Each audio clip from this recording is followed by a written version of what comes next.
I was recently, this past weekend in Kentucky, and I was far enough away from Colorado to find different accents used.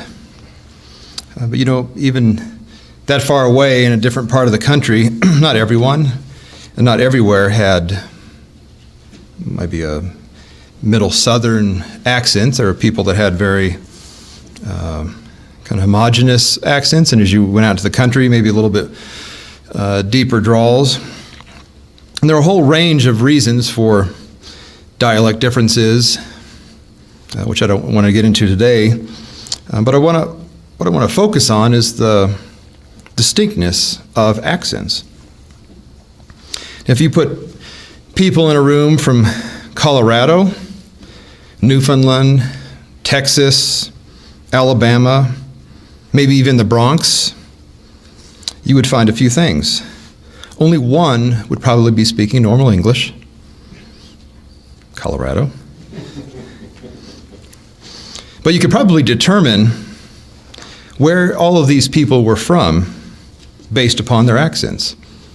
Now, of course, Westerners, we tend to have a very similar, there's not a whole lot of differences in some of our accents as you get west of Colorado, but you could determine with a lot of those people kind of what parts of the country they're from. Now, these differences are based upon environment that you grow up in, the people you spend your life with, who you learn to speak with. Well, the same determination for each of us should be noticed when you put a bunch of people in the room and you ask, who is the Christian? Who is the one that follows the way? Based upon the Bible, we should be different. We should be unique in how we approach life, and we should be noticeably obvious. I can take my workplace as one example. What I can do is I can rule out those that aren't trying to practice Christianity based upon those who consistently blaspheme God's name. That's an easy marker for people that do not profess Christianity.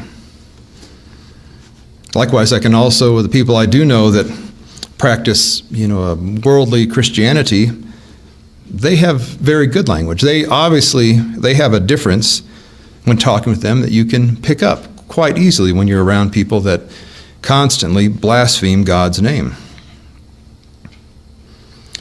But can that same determination, that same kind of identification be made about you and I when we interact with people?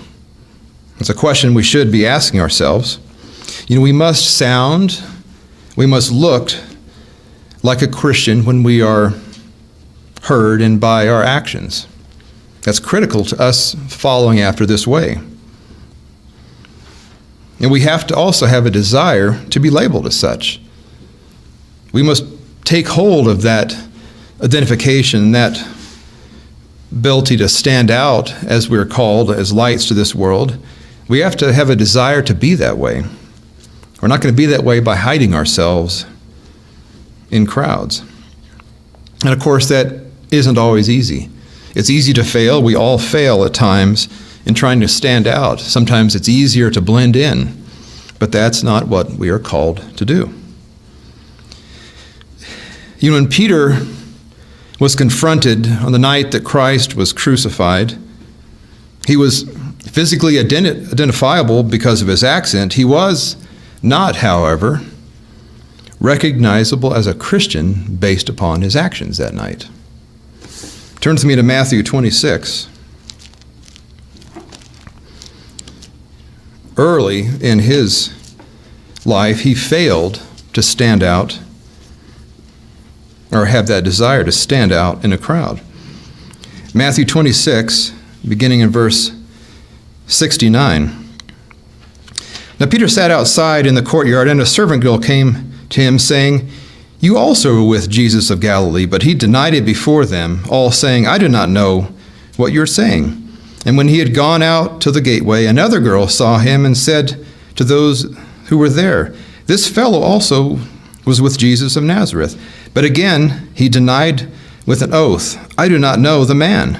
And a little later those who stood by came up and said to Peter, "Surely you also are one of them, for your speech betrays you."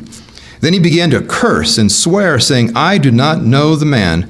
Immediately a rooster crowed. And Peter remembered the word of Jesus, who would say to him, "Before the rooster crows, you will deny me 3 times." So he went out and wept bitterly. You know, what's interesting in this, Christ knew what would happen. He knew the gut reaction that Peter would have at this moment, how this would try his faith.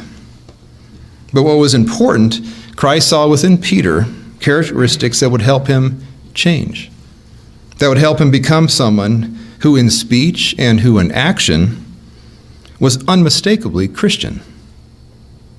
And we know this trial helped Peter become who he was, meant to be spiritually. Back in Matthew 16, we see what Christ said of Peter. Matthew 16 and verse 18. And this is Christ speaking, "And I also say to you that you are Peter, and on this rock I will build my church, and the gates of Hades shall not prevail against it." Christ knew the potential that Peter had. He knew the trials and the difficulties Peter would go through, and he knew what the outcome could be, what Peter would eventually desire to do, to stand out as he did. Well, you know, we are given similar opportunities to sound and act like Christians on a constant basis. In one example, Matthew 5, a little further back in this book, Matthew 5 and verse 33. This is one aspect of Christianity, a way that we can stand out in a crowd and be heard and be known by how we are heard. Matthew 5 and beginning in verse 33. This is Christ speaking. "Again, you have heard that it was said to those of old, 'You shall not swear falsely, but shall perform your oaths to the Lord.' But I say to you, do not swear at all, neither by heaven, for it is God's throne, nor by the earth, for it is his footstool, nor by Jerusalem, for it is the city of the great King. Nor shall you swear by your head, because you cannot make one hair white or black. But let your yes be yes, and your no, no. For whatever is more than these is from the evil one." Simply being truthful, following one of those core commandments, will set us apart. And in this world, as we all know, being truthful will set you apart. You will be noticed because of it. You know, one key in being able to speak like a Christian is our ability to mimic Christ. You know, each of us have dedicated our lives that are here today that have been baptized in doing just that. It's what defines us and it's what motivates us in all of our actions. But that is not without effort.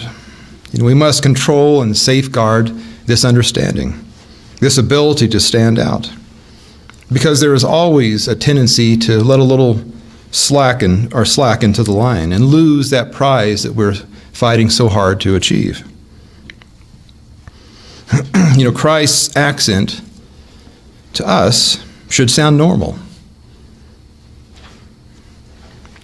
It shouldn't sound like an accent. It shouldn't sound foreign to us. If it doesn't sound normal to us, if we don't understand that dialect through and through, we are in jeopardy of losing our ability to speak as Christians as well. John 8, verse 42.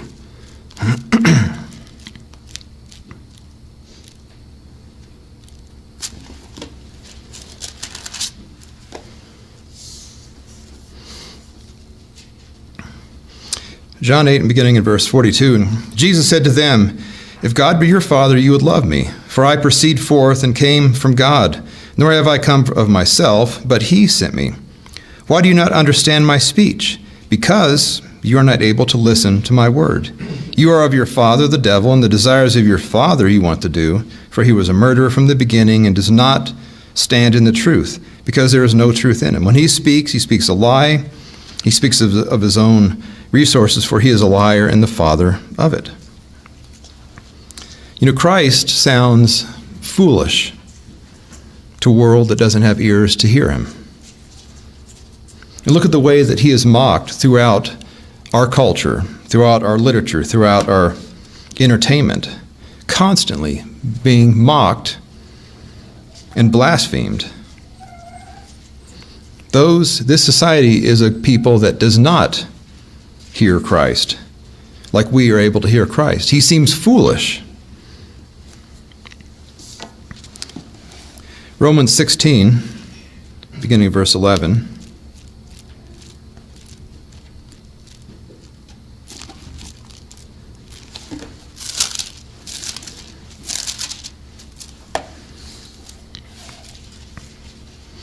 Romans 16, beginning verse 11.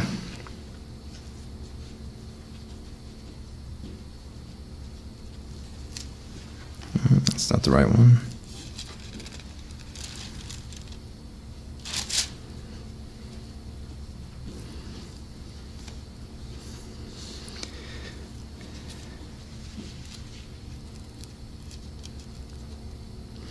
Well, the scripture, in my notes, it talks about, I'm not sure exactly I misprinted this, but the fact that flattering speech will deceive the hearts of the simple.